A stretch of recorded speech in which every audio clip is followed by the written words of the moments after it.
Henry Venables is here to defend himself and the rest of his profession, Andy. Thank you very much for that. Henry, what do you think of that? So, do you agree with Andy that lots of cases will be reopened and people, as you said, like yourself, will be getting a bit more money? Well, I think only time will tell. That's an obvious point to make, and I think the answer is quite possibly. But I think the thing I'd like to sort of stress here is that there's already an established principle that if there's fraud or misrepresentation of assets in the context of a divorce, then it is possible at the moment, before this case, before this judgment, to return the matter to court.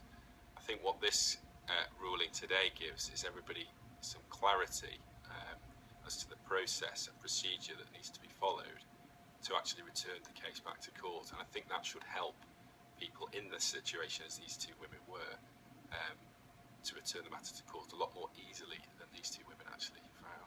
You deal with divorces all the time. How big an issue is the valuation of each partner's assets? Oh, it can be a really big issue. I mean, in lots of cases, the biggest challenge in the case is actually establishing what the assets are and what they're worth. The actual easy bit is deciding who gets what.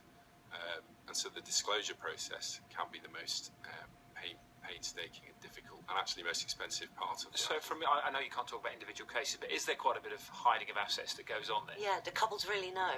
Well, I mean, I've dealt with enough cases to know that yes, it does go on.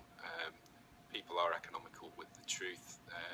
Obviously, when there's a divorce, there's a breakdown in the relationship and people harden their positions, and there's obviously an incentive for the party with the assets to downplay their value when it comes to the settlement. One other thing to clear up as well, Sharland's lawyer, we heard him say there that Alison Sharland might end up with less than her original award. Can that happen? Well, I think that's right, and that's an important thing to realise from today's case, is that whilst she's won a victory in terms of being able to re-look at the case itself, there's no guarantee she will do better than she did originally. And I think that links into what the other wife said earlier, is that you need to bear in mind anyone contemplating returning to court to reopen a divorce settlement is the stress and the costs and the delay it might take in actually getting the case re-looked at, and ultimately, will you get a better outcome at the end of the day? And there's no guarantee of that. Is a possible repercussion of this, Henry, that more people, very wealthy people, might sign prenups or look for prenups?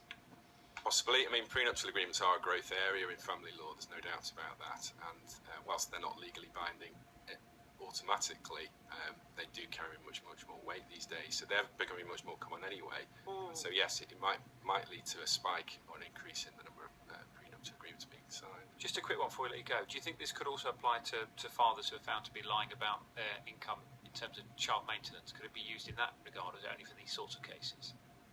No, I think the principle established could be used. I mean, it's like I said earlier, it's a well-established principle. If you lie about your income and your assets, you are running the risk of any agreement that's reached, whether that's by agreement or imposed by the court. You're running the risk that could be overturned in the future. You have to come to these proceedings with clean hands. It's all about cards on the table, and if you lie or if you mislead deliberately, then you're going to get yourself in hot water if then it emerges and you're found to have being a liar, and that's a start warning for anyone who's going through divorce at the moment, or anyone who's recently been through a divorce and is worried that they may have concealed their assets.